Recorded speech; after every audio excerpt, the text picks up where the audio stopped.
प्रत्येक राजकीय अपडेटसाठी चॅनलला सबस्क्राइब करायला विसरू नका। उद्धव ठाकरे, आदित्य ठाकरे हे बाळासाहेबांचे विचार विसरले आहेत।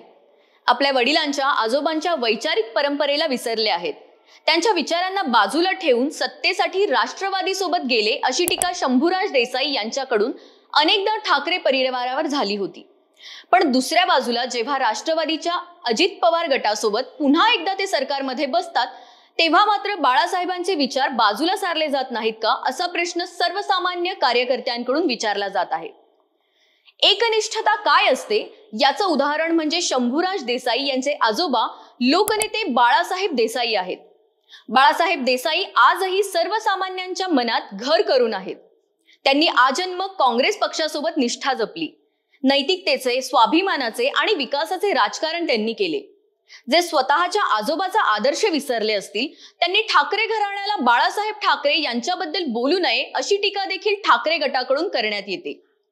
शिंदे गट वेगळा झाल्यापासून शिंदे गटाचा विचार आणि भूमिका शंभूराज देसाई अनेकदा व्यक्त करताना दिसतात।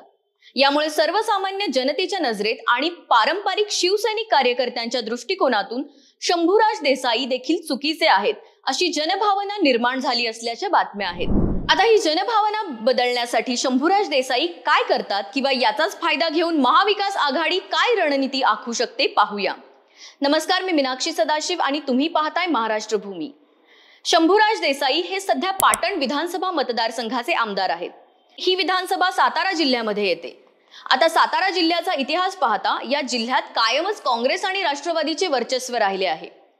बाळासाहेब देसाई यांनी काँग्रेसकडून या मतदारसंघाचे प्रतिनिधित्व केले, तर नंतरच्या काळात विक्रमसिंह पाटणकर यांनी शरद पवार यांच्या सोबतीने पाटणचा विकास केला। मोठमोठे डोंगर फोडून घाट निर्माण केलेत, रस्ते निर्माण केले, पाण्याची मुबलकता निर्माण केली, म्हणून त्यांना घाटांचा राजा असंही म्हटलं जातं असं जाणकार सांगतात। त्यामुळे मतदारसंघात त्यांच्या विचारांचा, त्यांच्या प्रभुत्वाचा अजूनही प्रभाव कायम आहे। त्यांच्यानंतर त्यांचे पुत्र सत्यजित पाटणकर हे राजकारणात सक्रिय झाले आहेत। त्यांना शंभूराज देसाई यांच्याकडून पराभव स्वीकारावा लागला, पण येणाऱ्या निवडणुकीत शंभूराज देसाई यांना पाडण्यासाठी, त्यांचा पराभव करण्यासाठी महाविकास आघाडीने कंबर कसली आहे असं बोललं जातं। महाप्रबोधन यात्रेच्या माध्यमातून सुषमा अंधारे यांनी तिथं अगोदरच वातावरण निर्मिती केली आहे। संजय राऊत, आदित्य ठाकरे व ठाकरे गटाच्या प्रमुख नेत्यांनीही या मतदारसंघात जाऊन मतदारांशी संवाद साधला आहे। सातारा जिल्ह्याचं पाटण विधानसभेच्या नागरिकांचं शरद पवार आणि विक्रमसिंह पाटणकर यांच्याशी एक वेगळं नातं आहे। महाराष्ट्राच्या राजकारणात शरद पवार यांच्या मैत्रीचे अनेक किस्से सांगितले जातात।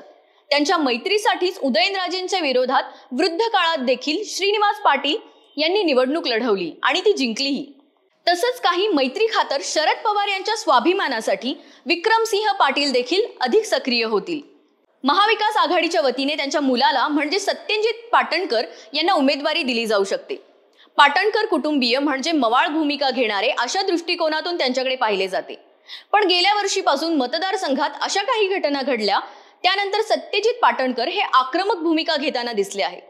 हीच त्यांची आक्रमक भूमिका, कौटुंबिक वारसा येणाऱ्या काळात मतदारसंघातील समीकरणे बदलणारी ठरतील। ठाकरे गटाचे जिल्हाध्यक्ष, तालुकाध्यक्ष, संघटक प्रमुख हे आतापासूनच महाविकास आघाडीच्या विजयासाठी कामाला लागलेले आहेत। बहुतांश शिवसैनिक ठाकरे गटाकडे वळलेले आहेत असंही दिसतंय। शेखर गोरे, हर्षद कदम यांच्यासारख्या ठाकरे गटाच्या पदाधिकाऱ्यांमुळे निश्चितच महाविकास आघाडीला फायदा होऊ शकतो। तसेच ठाकरे गटाला एक सहानुभूतीचे मतदार मिळतील। काँग्रेस आणि राष्ट्रवादीचे येथे वर्चस्व असल्याने त्याचाही फायदा होईल आणि वंचित शेकाप सोबत आली तर त्याचाही मोठा परिणाम निवडणुकीवर पडेल। एकूणच गणित पाहता शंभूराज देसाई यांचा पराभव होऊ शकतो अशी चर्चा सुरू आहे। आपल्याला काय वाटतं हे कॉमेंटमध्ये नक्की कळवा।